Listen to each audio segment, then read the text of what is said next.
Dans l'obscurité silencieuse de la nuit, Daniel se tenait seul, une cigarette à la main, observant la lueur pâle de la lune à travers la fenêtre.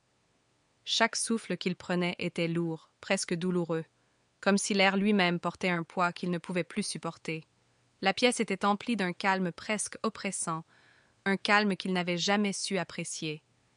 Il avait toujours été un homme d'action, un homme qui ne se permettait pas de s'arrêter, de réfléchir. Mais ce soir-là, quelque chose avait changé. Son regard se posa sur la photo encadrée posée sur la cheminée. C'était une image de son fils, Thomas, souriant, l'air joyeux. Il se souvenait de ce jour comme si c'était hier, un jour où tout semblait parfait. Pourtant, maintenant, tout semblait inversé. Ce sourire, autrefois un symbole d'amour et de fierté, était devenu une piqûre de rappel. Une piqûre qui lui disait, sans détour, qu'il avait échoué.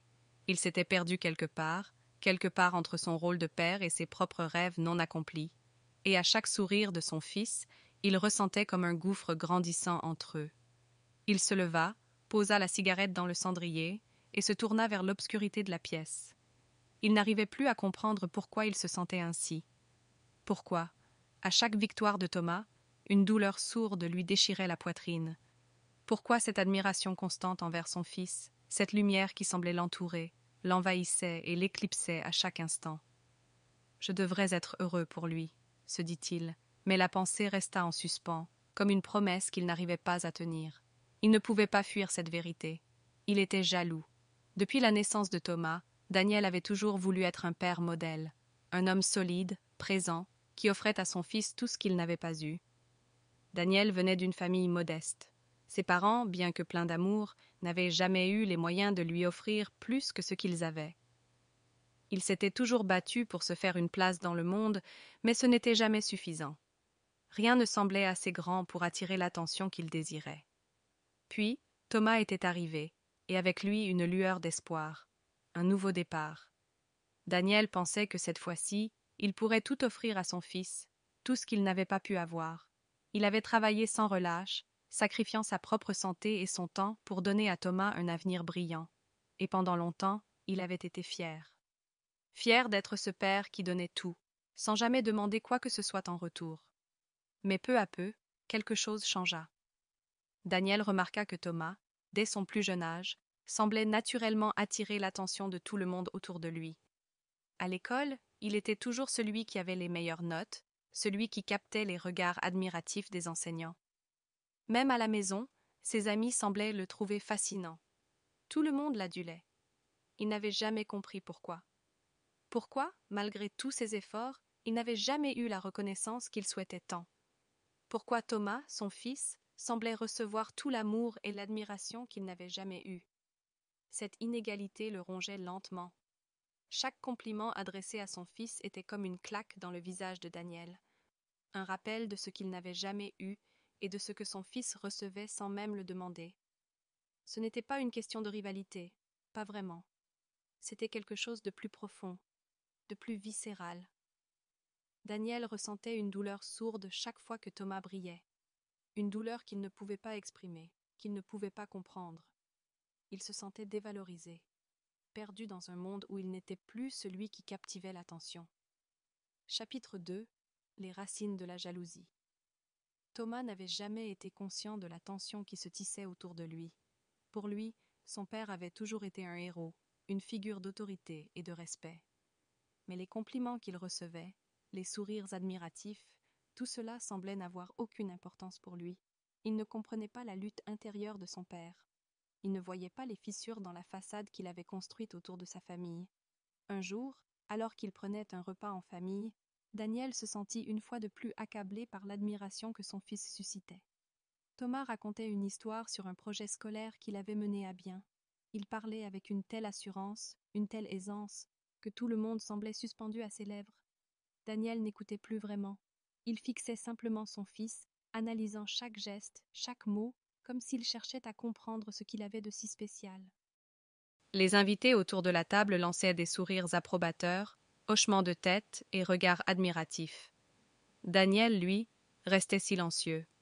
Une brûlure se faisait sentir dans sa poitrine, comme un poids qu'il n'arrivait pas à évacuer.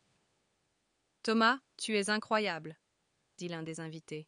Daniel serra les poings sous la table, ses ongles s'enfonçant dans sa peau. Pourquoi lui? Pourquoi n'était-ce pas lui qui recevait ses compliments? Pourquoi son propre fils attirait-il toute l'admiration qu'il avait toujours cherchée? Ce soir-là, après le dîner, Daniel se retrouva dans son bureau, seul, avec ses pensées tourbillonnantes. La jalousie le rongeait, un poison silencieux qui grandissait chaque jour.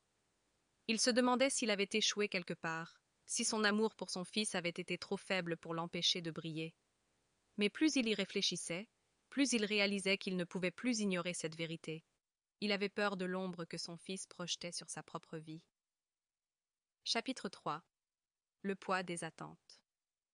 Les mois passèrent, et Daniel commença à se retirer un peu plus chaque jour. Il devenait distant, silencieux, comme s'il s'était perdu dans un autre monde. Thomas, tout en étant brillant, ne comprenait pas cette distance qui se creusait entre eux. Il avait l'impression que son père s'éloignait de lui, sans comprendre pourquoi.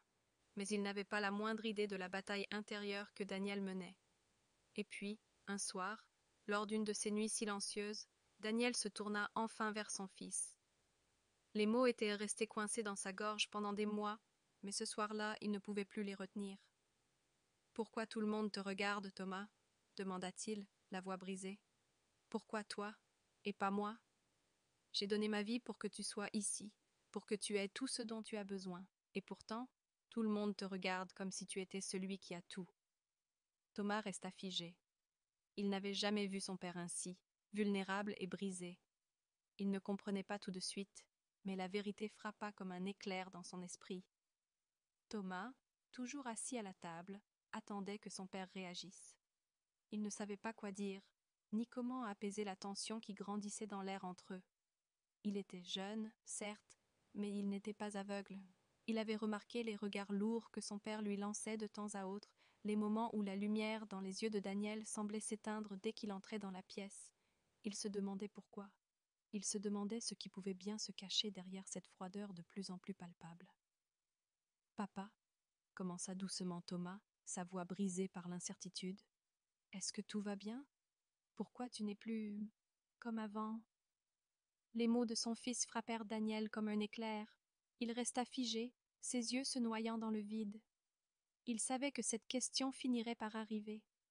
Depuis quelque temps déjà, il sentait que quelque chose clochait, que son fils, même sans comprendre totalement, percevait cette distance qu'il n'arrivait plus à dissimuler. Daniel tourna lentement la tête vers lui, son regard hanté par des années de frustration et de confusion. Il aurait voulu répondre avec des mots rassurants, mais il n'arrivait pas à les trouver. Le poids de la vérité était trop lourd. Comment expliquer ce qu'il ressentait, sans effondrer tout ce qu'il avait construit? Comment pouvait-il confesser qu'il se sentait insignifiant face à son propre fils, que la lumière qui brillait autour de lui ne faisait que le faire apparaître comme une ombre? Je ne sais pas, Thomas, répondit-il enfin, sa voix rauque. Peut-être que j'ai trop espéré, trop cru que je pourrais être tout pour toi. Peut-être que j'ai imaginé que je pouvais être celui qui te guiderait, celui que tu admirais. Mais plus je te vois grandir, plus je me sens invisible. Il y eut un silence lourd dans la pièce, comme si le monde entier s'était suspendu autour d'eux. Thomas ne savait pas comment réagir. Ses yeux s'écarquillèrent, choqués par la confession brutale de son père. Ce qu'il entendait n'était pas ce à quoi il s'était préparé. Il n'avait pas compris l'ampleur de la souffrance que Daniel portait en lui, et surtout, il n'avait jamais imaginé que cela aurait pu avoir un lien avec lui. Daniel se leva brusquement, comme s'il avait besoin de s'éloigner de cette conversation qui menaçait de tout détruire. Il marcha d'un pas rapide vers la fenêtre, luttant pour maîtriser les tremblements dans ses mains. « Pourquoi toi ?» murmura-t-il presque pour lui-même, perdu dans ses pensées. « Pourquoi est-ce que tout le monde t'admire, t'aime, quand moi j'ai l'impression d'avoir tout donné sans jamais recevoir ce que j'espérais? Je suis censée être ton père, et pourtant, toi, tu brilles comme une étoile dans un ciel sans nuages, et moi, je suis ici, dans l'ombre, regardant depuis le bas. » Les mots de Daniel frappèrent Thomas comme une vague de froid. Il se leva. Daniel tourna lentement la tête vers lui, son regard hanté par des années de frustration et de confusion. Il aurait voulu répondre avec des mots rassurants, mais il n'arrivait pas à les trouver. Le poids de la vérité était trop lourd. Comment expliquer ce qu'il ressentait, sans effondrer tout ce qu'il avait construit? Comment pouvait-il confesser qu'il se sentait insignifiant face à son propre fils, que la lumière qui brillait autour de lui ne faisait que le faire apparaître comme une ombre? Je ne sais pas, Thomas, répondit-il enfin, sa voix rauque. Peut-être que j'ai trop espéré, trop cru que je pourrais être tout pour toi. Peut-être que j'ai imaginé que je pouvais être celui qui te guiderait, celui que tu admirais. Mais plus je te vois grandir, plus je me sens invisible. Il y eut un silence lourd dans la pièce, comme si le monde entier s'était suspendu autour d'eux. Thomas ne savait pas comment réagir. Ses yeux s'écarquillèrent, choqués par la confession brutale de son père. Ce qu'il entendait n'était pas ce à quoi il s'était préparé. Il n'avait pas compris l'ampleur de la souffrance que Daniel portait en lui, et surtout, il n'avait jamais imaginé que cela aurait pu avoir un lien avec lui. Daniel se leva brusquement, comme s'il avait besoin de s'éloigner de cette conversation qui menaçait de tout détruire. Il marcha d'un pas rapide vers la fenêtre, luttant pour maîtriser les tremblements dans ses mains. « Pourquoi toi » murmura-t-il presque pour lui-même, perdu dans ses pensées. « Pourquoi est-ce que tout le monde t'admire, t'aime, quand moi j'ai l'impression d'avoir tout donné sans jamais recevoir ce que j'espérais? Je suis censé être ton père, et pourtant, toi, tu brilles comme une étoile dans un ciel sans nuages, et moi je suis ici, dans l'ombre, regardant depuis le bas. » Les mots de Daniel frappèrent Thomas comme une vague de froid. Il se leva, mais resta figé quelques secondes, le cœur battant dans sa poitrine. Il avait du mal à comprendre. Pourquoi son père se sentait-il ainsi? N'avait-il pas vu que Thomas l'aimait, qu'il était fier de lui, que tout ce qu'il était, tout ce qu'il accomplissait, n'aurait pas été possible sans l'amour et les sacrifices de son père? Thomas prit une profonde inspiration et s'avança lentement vers lui. Ses mains tremblaient légèrement, une réaction nerveuse face à la tension palpable dans la pièce. Lorsqu'il arriva à côté de Daniel, il posa une main hésitante sur son épaule. « Papa » sa voix trembla légèrement.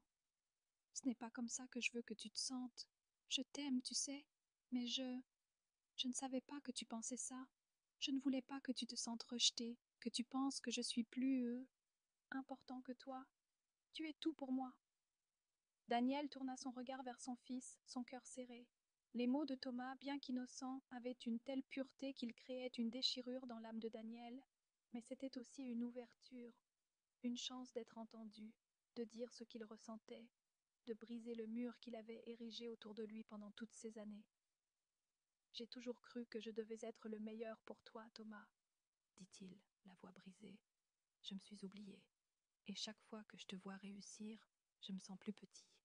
Je ne sais pas comment gérer ça. » Les larmes commencèrent à monter dans les yeux de Daniel, mais il les refoula. Il ne voulait pas paraître faible devant son fils. Pas maintenant, pas après tout ce qu'il avait fait pour lui. Thomas, les yeux humides, comprit. Il comprit que ce n'était pas de la colère, ni même de la déception. C'était de la peur. La peur de perdre son identité en tant que père.